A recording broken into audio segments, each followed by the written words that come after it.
Sejarah perjuangan bangsa Indonesia. Bangsa Indonesia adalah sekelompok masyarakat Indonesia yang bersatu atau dipersatukan karena adanya persamaan sejarah dan nasib di masa lampau, serta memiliki cita-cita maupun tujuan yang sama untuk kehidupan di masa yang akan datang. Menurut Surjo Miharjo 1989, perjuangan bangsa untuk mencapai kemerdekaan di negara-negara Asia yang pernah mengalami proses penjajahan pada umumnya mencapai puncak pada pertengahan abad ke-20. Yakin melalui proses demokrasi antara tahun 1945 sampai 1955, negara-negara yang merdeka dalam periode tersebut selain Indonesia adalah Sri Lanka dan Lebanon 22 November 1943, Filipina 4 Juli 1946,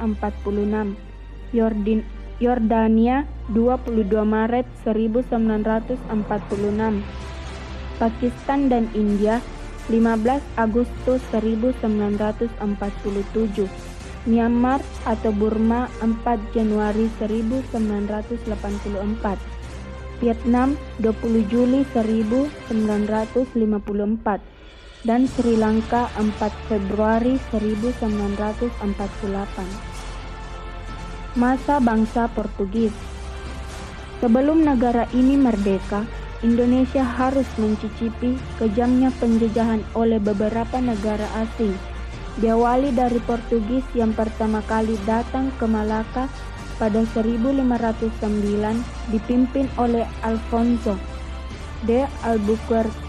Portugis dapat menguasai Malaka pada 10 Agustus 1511.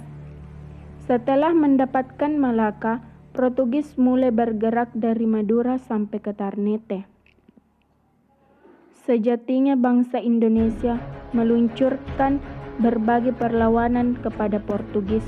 Salah satu perlawanan yang terkenal ialah perlawanan Fatahillah yang berasal dari Demak di Sunda kepala Jakarta. Kala itu, Fatahillah dapat menyapu bangsa Portugis dan merebut kembali Sunda Kelapa. Kemudian oleh Fatahillah, nama Sunda Kelapa diganti menjadi Jayakarta. Masa bangsa Spanyol, keberhasilan Portugis mendorong bangsa Eropa yang lain untuk ikut mencapai untung. Kalau Portugis lebih memutuskan perhatian di Ternate, Spanyol lebih tertarik bersekutu dengan Tidore. Terjadilah persaingan antar Portugis dan Spanyol di kawasan Maluku. Spanyol kemudian membangun benteng di Tidore. Pembangunan benteng ini semakin memperuncing persaingan persekutuan Portugis dan Ternate dengan Spanyol dan Tidore. Akhirnya, pada tahun 1527 terjadilah pertempuran antara Ternate dengan bantuan Portugis melawan Tidore yang dibantu oleh Spanyol. Benteng yang dibangun Spanyol di Tidore dapat direbut oleh persekutuan Ternate dan Portugis. Portugis dan Spanyol menyadari kerugian yang ditimbulkan akibat persaingan itu. Untuk mengatasi masalah tersebut, pada tahun 1534, keduanya menyepakati diadakanlah perjanjian Saragossa. Isi perjanjian itu yaitu 1. Maluku menjadi daerah pengaruh dan kegiatan Portugis. 2. Spanyol harus meninggalkan Maluku dan memutuskan diri di Filipina. Perjanjian ini semakin mengokohkan kedudukan Portugis di Maluku. Dalam melaksanakan monopoli perdagangan, Portugis juga memiliki ambisi untuk menanamkan kekuasaan di Maluku. Itulah sebabnya rakyat dan Raja Ternate kemudian menentang Portugis. Masa pemerintahan penjajah Belanda. Masuknya Belanda ke Indonesia juga sebagai akhir dari masa penjajahan bangsa Portugis. Penjajahan Portugis berakhir pada 1602. Carlos de Houtman memimpin Belanda masuk ke Indonesia melalui Banten. Pada tahun 1602, Belanda mendirikan VOC di Banten karena ingin menguasai pasar rempah-rempah di Indonesia. Kemudian, lantaran pasar di Banten mendapat saingan dari perdagangan Inggris dan Tionghoa, maka kantor VOC pindah ke Sulawesi Selatan. Di Sulawesi Selatan, VOC mendapat perlawanan dari Sultan Hasanuddin. Setelah berpindah-pindah tempat, akhirnya sampailah VOC di Yogyakarta. Di Yogyakarta, VOC menyepakati perjanjian Giyanti yang isinya ialah Belanda mengakui Mangkubumi sebagai Sultan Hamengkubuwono I. Perjanjian Giyanti juga membagi Kerajaan Mataram menjadi Kesultanan Yogyakarta dan Kasunan Surakarta. Kemudian pada tanggal 1 Januari 1800, VOC dibubarkan setelah Prancis mengalahkan Belanda. Penjajahan Belanda tidak berhenti semenjak VOC dibubarkan. Belanda kemudian memilih Daendels sebagai Gubernur Jenderal Hindia Belanda. Saat masa Daendels, rakyat Indonesia dipaksa untuk membuat jalan raya dari Anyar hingga Panarukan.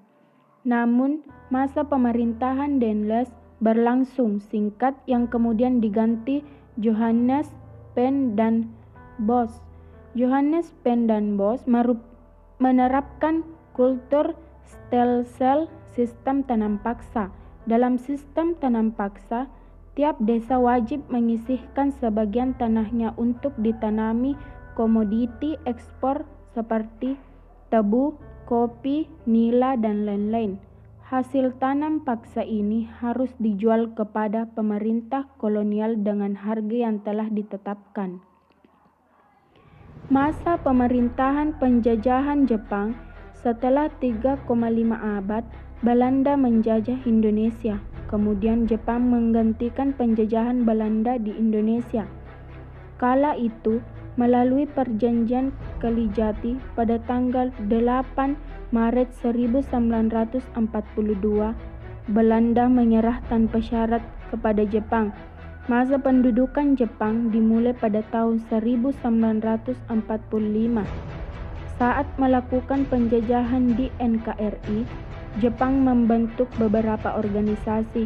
Organisasi yang dibentuk Jepang antara lain ialah Putra Heiho, Pasukan Indonesia Buatan Jepang, Peta, Pembela Tanah Air, Jawa Hokokai, Pengganti Putra.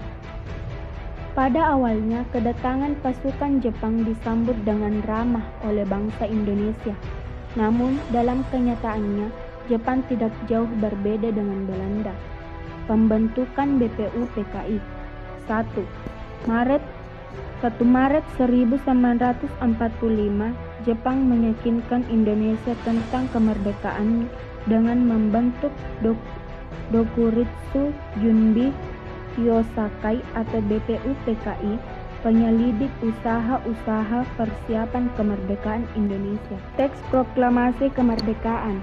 Setelah rapat yang diselenggarakan oleh Soekarno, Muhammad Hatta, dan Ahmad Soebarjo, tersusunlah sebuah naskah teks proklamasi yang ditulis tangan oleh Soekarno dengan telah disetujui oleh para anggota golongan tua dan muda dan mengalami beberapa perubahan. Akhirnya Soekarno menandatangani teks tersebut dengan disaksikan oleh semua pihak yang menjadi saksi.